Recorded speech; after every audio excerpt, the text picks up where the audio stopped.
Monse, venga. No hace mucho, en nuestro coloquio de filosofía, hablamos sobre el sentido de los viajes y también de los afanes viajeros. Hoy hacemos de nuevo las maletas para viajar, pero esta vez les proponemos viajar no hacia afuera, sino hacia adentro, hacia nuestro interior. Decía William Shakespeare que de todos los conocimientos posibles, el más sabio y útil es conocerse a sí mismo. ¿Nos conocemos? ¿Deberíamos conocernos más? ¿Les apetece descubrir las claves del autoconocimiento? ¿Les apetece saber qué significa conocernos a nosotros mismos y por qué el autoconocimiento es útil en la vida? Pues este es su momento, señores. Hemos buscado a 3 personas que han reflexionado sobre este viaje interior y que tratarán de iluminarnos con sus conocimientos. Son Xavier Guix, psicólogo, escritor y docente de programas de autoconocimiento. Joan Garriga, psicólogo y escritor, director del Instituto Gestalt de Barcelona y fundador de la asociación Bert Hellinger. Y también está con nosotros, como no, el filósofo Francesc Torralba, contertulio habitual, como saben, en nuestras mesas de filosofía. Buenas tardes a los tres, bienvenidos a esta tertulia. ¿Qué entienden ustedes por autoconocimiento? Bueno, pues el autoconocimiento es un proceso a través del cual uno va descubriendo quién es. Y esto no se desarrolla de un modo inmediato, sino a lo largo de un periodo. Y de hecho podemos decir que nunca uno acaba sabiendo realmente quién es. Pero sí que va descubriendo cuáles son sus posibilidades, cuáles son sus limitaciones, para qué sirve, cuáles son sus necesidades, qué tipo de señales emite su cuerpo. Y eso sí que le permite luego tomar decisiones inteligentes, ¿no? Cuando uno toma decisiones respecto a su futuro profesional, su futuro afectivo, pero desconociendo radicalmente quién es, lo que pasa es que muchas veces toma decisiones equivocadas o frustradas o fracasadas, ¿no? Por eso el autoconocimiento es verdad, es una herramienta sumamente útil, sumamente valiosa, y por eso ya los filósofos ya griegos y especialmente Sócrates pues tenía aquel conocido imperativo, ¿no? Conócete a ti mismo como el imperativo fundamental, base de la felicidad personal y del desarrollo de uno mismo. Yo diría, no sé, observando un poquito lo que voy experimentando, una trinidad, ¿no? El autoconocimiento, un camino trinitario. Uno que podría ser el de actualizarse uno mismo, siguiendo un poco a la estela de lo que decía Francesc, es el conocerse no es hacer un inventario de si soy más esto, soy más lo otro. Eso no nos lleva a ningún sitio, ¿no? Más bien nos acumula mucha información.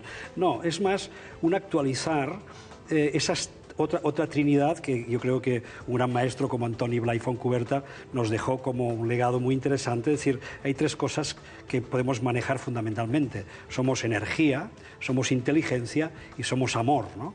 Esas 3 fuerzas, esa trinidad personal, es la que obedece al ir observando cómo la actualizamos, cómo se va manifestando a lo largo de nuestra vida en formas diferentes y cómo, casi como un deber, podemos manejar ir trabajando y actualizar esas 3 grandes fuentes.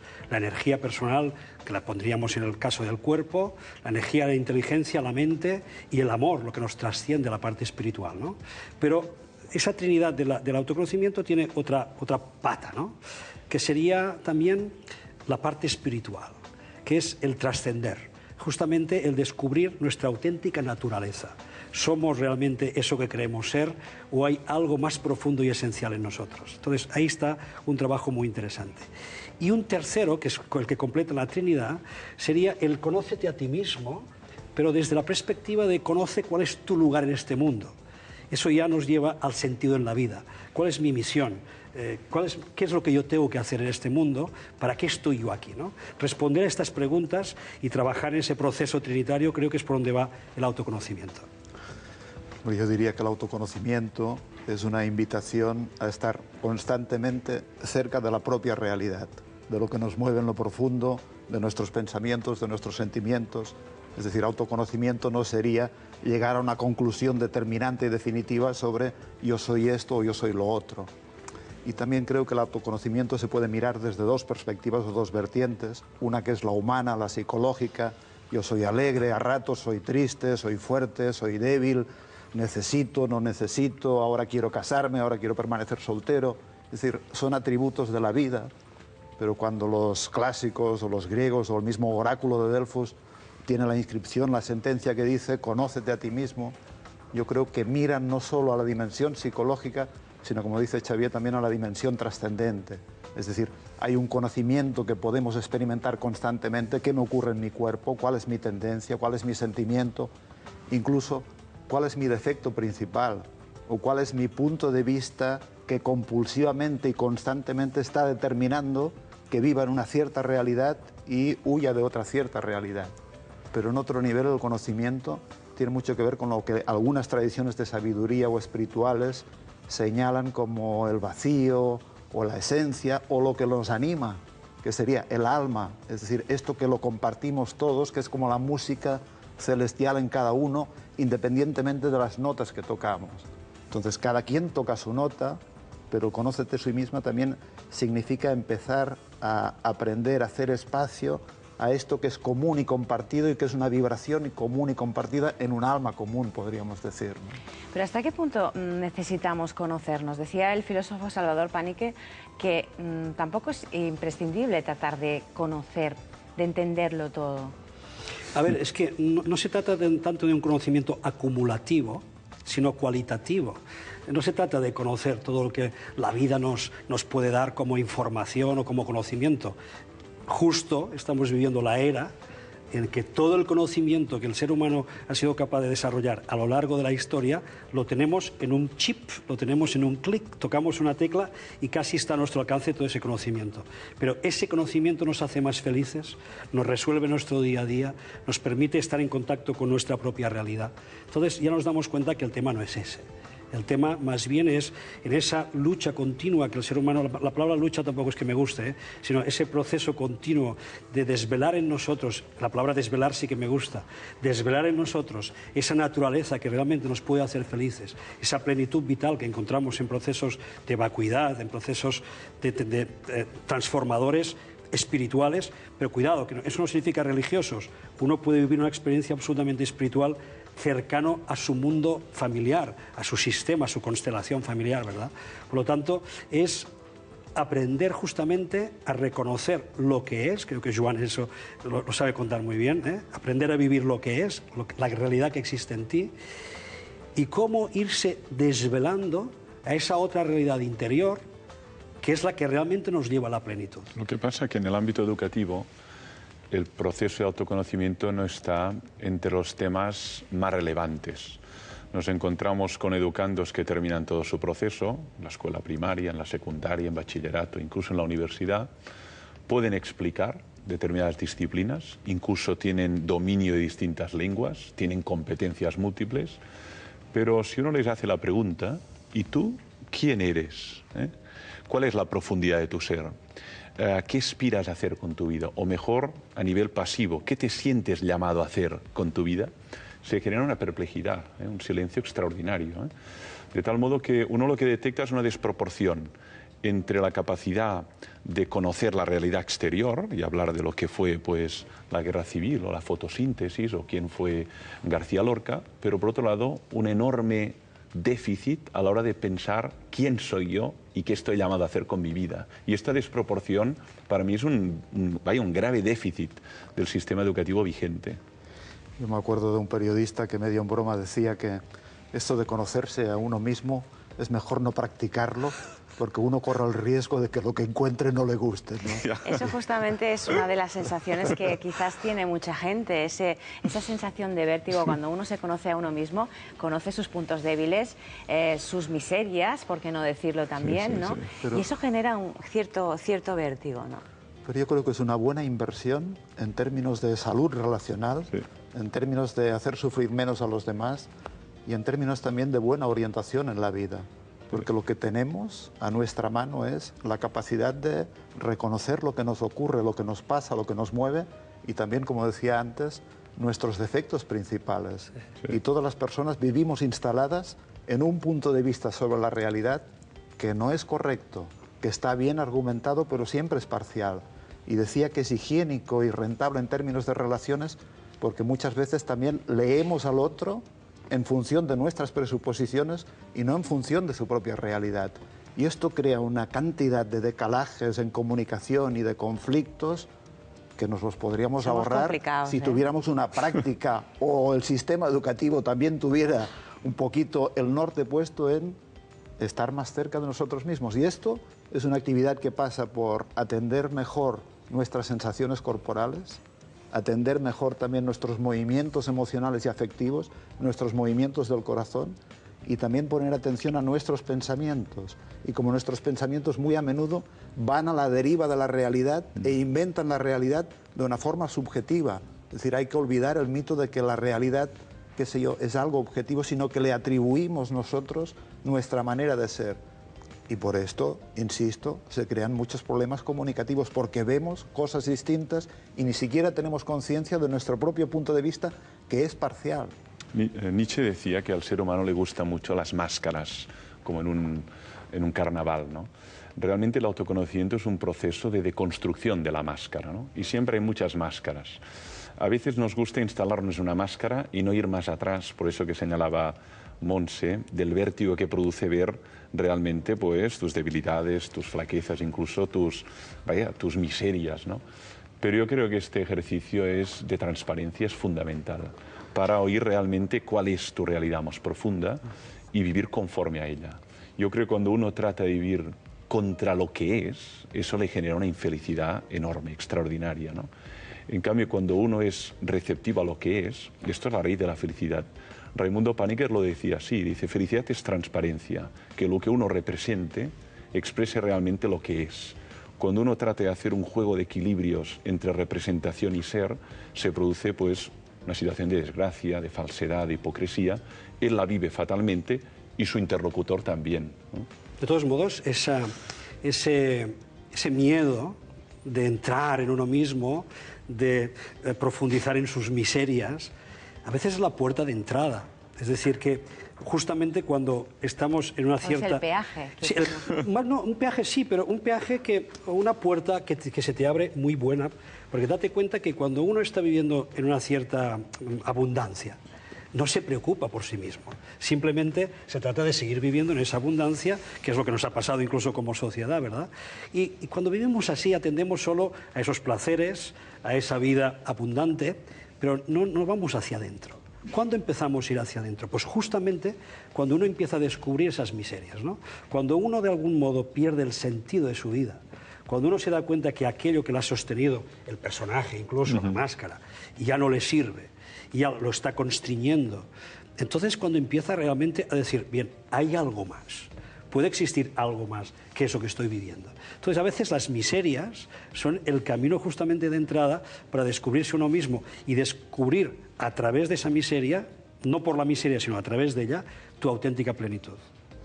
Además, yo creo que las miserias asumidas, reconocidas, se convierten en recursos, en talentos, en fertilizantes. Hubo un hombre a principios de siglo que se llamaba Gurdjieff, que se dedicaba al autoconocimiento y hacía reuniones con personas en un camino de comprensión, y algunas de las reuniones se llamaban la reunión de los idiotas. Entonces se dedicaban a descubrir qué clase de idiota era cada uno. Uno era el idiota avaricioso, otro era el idiota enojado. Es decir, cada uno tenía un rictus muy preciso y se trataba de desenmascarar este rictus hasta lograr reírse de él, porque como decía Francesc, son máscaras que nos acompañan, con las que en parte vamos a seguir viviendo, pero que solo delatándolas, mostrándolas, clarificándolas, accedemos a otro espacio que podríamos decir quizá sin máscaras. Sí, tenemos que subrayar el valor del otro en el autoconocimiento, porque con frecuencia el otro te conoce más en algunos aspectos que lo que tú te conoces a ti mismo, ¿no? A veces incluso nos molesta lo que puede decir el otro, ¿eh? El otro entendido como el tú más próximo, ¿no? La pareja, el hijo, el amigo, ¿no? Que te puede decir, oye, tú eres así, a pesar de que te niegues a reconocerlo. Pero a veces resulta más difícil reconocerlo y sin embargo el otro puede alumbrar mucho, puede proyectar mucha luz sobre lo que uno es. Por eso, en el proceso de autoconocimiento, la escucha del otro cuenta, sobre todo de ese cercano, de ese tu próximo, que te conoce por delante y por detrás, ¿eh? Y no solo esa parte que tú quieres hacer relucir o exhibir en la sociedad. Sí, yo creo que es muy importante esto que apunta Francesc, porque a veces podemos caer en la trampa de que el proceso de introspección nos lleva a estar muy metidos con nosotros mismos y al final a escuchar nuestras propias creencias, es decir, que de algún modo volvemos al personaje. Creo que es fundamental en los procesos introspectivos tener en cuenta también los contextos y las relaciones que están generando justamente que estés viviendo lo que vives. De algún modo en esa máscara hemos ido construyendo cosas que nos vienen ya desde pequeños, ¿no? Valores, formas que han sido introducidas a través de la cultura que vivimos, a través de la familia en la que vivimos. Por lo tanto, mucho material aparentemente nuestro no nos pertenece, simplemente lo hemos metido dentro, ¿no? Entonces, el trabajo justamente de ir desvelando es quitar esos velos que no son propios y descubrir aquellos que realmente te pertenecen, ¿no? Y ese trabajo, efectivamente, no es un trabajo que puedes hacer tú solo. Es un trabajo que el hacerlo con los demás es fundamental. ¿Y existen límites en ese autoconocimiento? ¿En ese conocernos a nosotros mismos? ¿O no tenemos fin? ¿Somos tan... Los grandes filósofos dicen que es un proceso infinito, ¿no? Es decir, cuando uno lee, por ejemplo, no sé, los pensamientos de Pascal, ¿no? Pues dice que esto es un universo, ¿no? Dice, estoy colgado entre dos universos, el universo exterior a mí y ese océano infinito que hay en mí. Por lo tanto, lo que parece indicar quienes han ahondado mucho en este proceso es que no tiene límites, no tiene fin, ¿no? O que al menos pues unos se pueden perder a mitad de camino, otros llegan más allá, pero yo creo que no llega a un punto que dices, ahora ya, a partir de aquí ya he encontrado el suelo firme, ¿no? Y se acabó. Es un proceso, porque la vida también es dinámica y uno va descubriendo capas, dimensiones, precisamente en virtud de su crecimiento. Yo no creo que nuestra identidad sea estática, nuestra identidad es dinámica y por eso lo que vamos es cambiando muchas veces de forma de ser y de pensar. Y la foto del pasado ya no nos sirve, ¿eh? La fotografía del álbum familiar ya no nos sirve, a pesar de que hay algo que continúa. Pero yo no soy exactamente aquel, ¿eh? Aunque me reconozco en él. Es muy importante esa creencia que mucha gente tiene todavía hoy, de que yo soy como soy. Y que no voy a cambiar. Y no voy a cambiar. Y popularmente incluso solemos decir, es que la gente no cambia. Claro, eso que se ha instalado socialmente y en nuestras creencias populares, eso nos hace mucho daño, porque la realidad nos está diciendo todo lo contrario. Primero, que tu cuerpo está cambiando continuamente, tu propia evolución es dinámica y ha ido cambiando, y efectivamente los contextos y las relaciones te van cambiando. Con lo cual, no es cierto que anida en ti una identidad que es la que es, inamovible, que no va a cambiar y que te va a condenar a ser así toda la vida. Sí, yo insistir en esto, que el autoconocimiento es un proceso, como decía él, ocurre momento a momento, no llega a una meta que decimos, ya sé quién soy.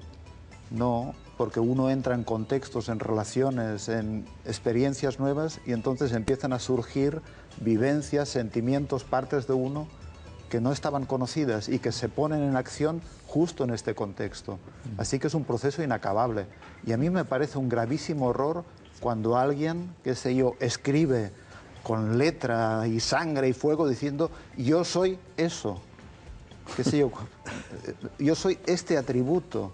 Y los atributos son cambiantes, son contextuales. Sí. Qué sé yo, cuando Moisés, por ejemplo, le pregunta a Yahvé, ¿tú quién eres? Yahvé no contesta, yo soy el elegido, yo soy el mejor, yo soy el peor. Yahvé contesta, yo soy el que soy. Es decir, remite al verbo ser. Y este ser es cambiante, fluctuante, se encarnan distintas manifestaciones aquí o allá en función de los contextos. Pero algunas personas se empeñan en ser de una cierta manera siempre y todo el tiempo. Pero que también es una excusa y un pretexto para no cambiar, para no modular, para no esforzarse, para no introducir virtudes, valores, ¿no? Yo soy así, no tengo nada que hacer. Bueno, pero esto es el gran pretexto también para no transformarse uno a sí mismo, ¿no? Además es falso porque no cada día, casi cada hora hay un cambio, ¿no? O antes en nuestra realidad, ¿no? Somática, física, emocional, intelectual. Por lo tanto, somos procesos cambiantes. Xavier, para concluir ya. Mira, todo el rato me va viniendo a la memoria una frase del Dalai Lama que dice, mira, ¿qué quieres? ¿Qué prefieres? ¿Un anillo roto o un anillo falso? Si estamos instalados continuamente en eso que creemos ser, todo lo que nuestra mente construye y crea, vamos a caer siempre en esta trampa. O estamos en anillos rotos o en anillos falsos. Entonces hay que poder trascender eso. Hay que querer ser el anillo auténtico. Hay que buscar ese diamante que es tu auténtica realidad interior y que la vas a encontrar si te permites, que es una ley muy importante, la ley del permiso, permitirte a ti mismo abrirte a estas dimensiones. Muchísimas gracias a los tres por participar en esta interesante tertulia. Podríamos continuar muchísimo tiempo hablando de ello, de este autoconocimiento. Volveremos en otra ocasión a ver en qué punto estamos. Gracias a los tres. Gracias a ti. Bueno, pues vamos a hacer ya un último repaso a nuestra encuesta y nos vamos, señores. Sí, vamos a ello. Rápidamente comprobamos los resultados que por el momento han llegado a nuestra redacción. Le recordamos la pregunta. ¿Recuerda usted a Bob Marley? Por el momento la gran mayoría de nuestra audiencia, el 88%, sí conoce a uno de los mitos del siglo XX, mientras que solo el 12% no sabe a quién nos referimos. Bueno, ustedes pueden seguir votando hasta mañana al mediodía. Les recuerdo las 3 vías de contacto. Pueden enviar sus respuestas a través de nuestro correo electrónico paratodoslados@rtv.es, a través de nuestra página web rtv.es/paratodoslados o a través de nuestro Facebook, facebook.com/paratodoslados. Qué bien se lo sabe, qué bien se lo sabe. Faltaría más Bob Marley, ¿verdad? Entre otras muchas cosas fue, que diría yo, un luchador, ¿no? Un luchador y un icono para las minorías, el pacifismo, que inspiraba, y su lucha por las clases sociales más desfavorecidas siguen siendo recordadas hoy en día. Y hablando de recordar, en Para Todos Lados nos gustaría también conmemorar este 25 de mayo, Día Internacional de África. Un gran continente que todavía tiene mucho que ofrecer y del cual tenemos mucho que aprender. Y para aprender mañana tendremos al reconocido reportero Raúl Gallego, quien, entre otras muchas cosas, nos acercará un poco más a la realidad de este y otros continentes. En Para Todos Lados no frenamos ni un instante y, como ustedes verán, nuestras historias, bueno, nos hacen viajar por todo el mundo. ¿Qué le gusta a mi niño viajar? Y a mí mucho. Yo, si pudiera, me pasaría todo el día en un avión. Tú y mucha gente. Bueno. La pena sería que no podría llevarme a la audiencia conmigo. Eso ya es más complicado, pero ya sabes que tienes que hacer lo que tienes que hacer para que nuestros espectadores estén mañana con nosotros. ¿Ah, sí? Dime. Pues estar aquí como un clavo. A la 1 de la tarde, señores. Les esperamos aquí en la 2 de Televisión Española. Pues nada, hasta mañana. Les esperamos. Hasta mañana.